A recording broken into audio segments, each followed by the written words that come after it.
کوئی قاتل کیسے اچھا ہو سکتا ہے؟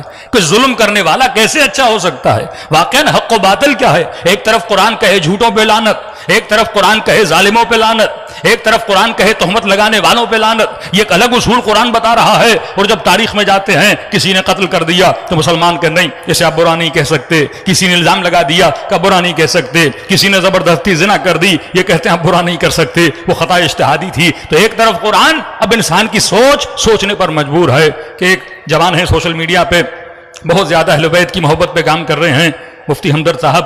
انہوں نے ایک بہت بڑا سوال اٹھایا اور وہ سوال واقعاً ایک مسلم معاشرے میں اٹھایا جانا چاہیے.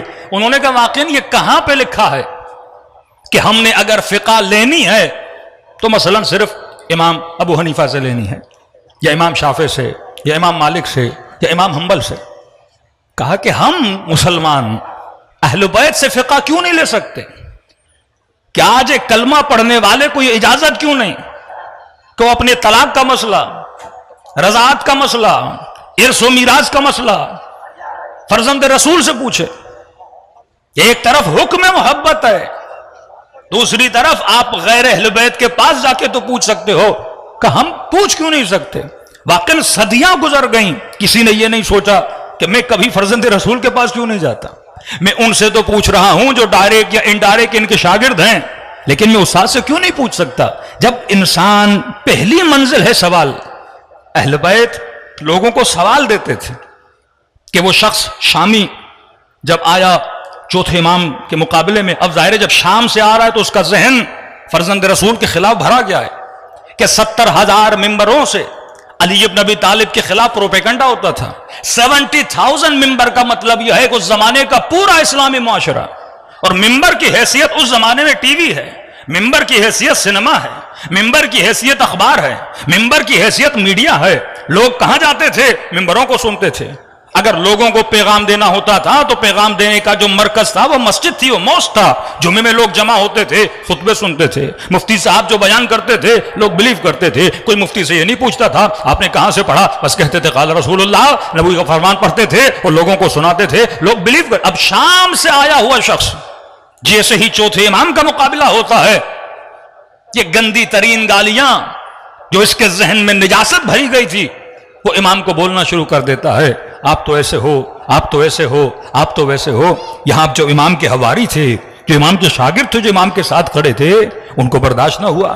مریدان امام زین العابدین آگے بڑھے تاکہ اس کے منہ پہ تماچا رسید کریں، اور جیسے آگے بڑھے تو امام زین العابدین نے روک دیا. اب ظاہر ہے کہ انسان کا ذہن گندگی سے بھرا ہوا ہے. اس کا نتیجہ یہ نہیں کہ آپ اسے مارو گے تو اس کے اندر اور غصہ پیدا ہوگا، وہ 4 گالیاں اور آپ کو دے گا. اگر کوئی مثلا بول رہا ہے کہ شیعہ مسلمان نہیں ہیں اور آپ آگے بڑھ کے اس سے لڑائی کرو گے تو یہ نہیں کہ وہ آپ کو پھر مسلمان ماننا شروع کر دے گا. آپ اس کے ذہن میں سوال پیدا کرو. آپ اپنے کردار سے، اپنے عمل سے یہ ثابت کرو کہ جو پروپیگنڈا تمہارے ذہن میں بھرا گیا ہے وہ پروپیگنڈا غلط ہے. امام زین العابدین نے اپنے کردار سے ایک ایسا جملہ کہا کہ وہ بوڑھا رونے لگا.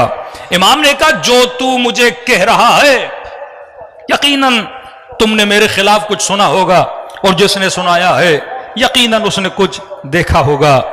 امام نے کہا جو تو نے دیکھا ہے تو اس کے مطابق مجھے وہ بول رہا ہے.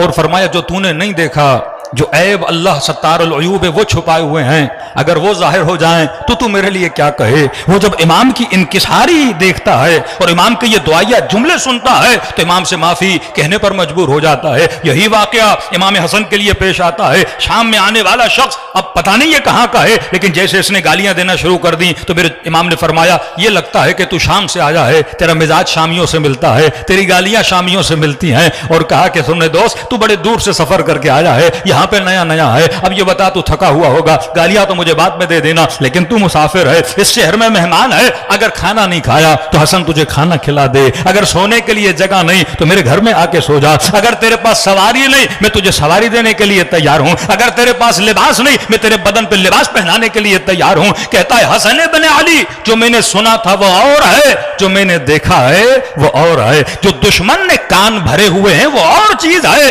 آپ نے اپنے کردار سے ثابت کرنا ہے، جو دیکھنا ہے وہ اور ہے. اب جیسے دیکھا اس کے وجود میں بدلاؤ آ گیا. تو جب انسان کے ذہن میں سوال پیدا ہوتا ہے، پہلی ہدایت کی کڑی ہے سوال کو پیدا کرو.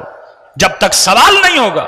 آج مسلمانوں نے یزید پہ فل اسٹاپ لگا لیا کیونکہ سب کو بچا لیا لیکن یزید کو نہ بچا سکے. واللہ اگر یہ مجالس اذا نہ ہوتی تو یزید بھی رضی اللہ بن جاتا. یہ مجالس اذا نہ ہوتی تو یزید کے خلاف بھی بات کرنے پر پابندی ہوتی. یہ تو مجلس امام حسین ہے کہ کوئی یزید کو بچا نہ سکا. یہ سوال ذہنوں میں پیدا ہونا چاہیے کہ وہ معاشرہ جو فاتح بدر بنا، وہ معاشرہ جو اپنے گھروں کو تقسیم کر رہا تھا، وہ معاشرہ جس میں اخوت کا درس دیا جا رہا تھا، ایسا کیا ہوا نبی کے جانے کے بعد؟ ارے یہی معاشرہ جو نبی کا کلمہ پڑھتا ہے وہ اپنے نبی کے نواسے کو قتل کرنے کے لیے آگے بڑھا. جب تک اس کینسر کو نہیں ڈھونڈا جائے گا، جب تک اسباب کو نہیں ڈھونڈا جائے گا، تب تک انسان اس معاشرے کی اصلاح نہیں کر سکتا. صلوات پڑھے محمد و آل محمد.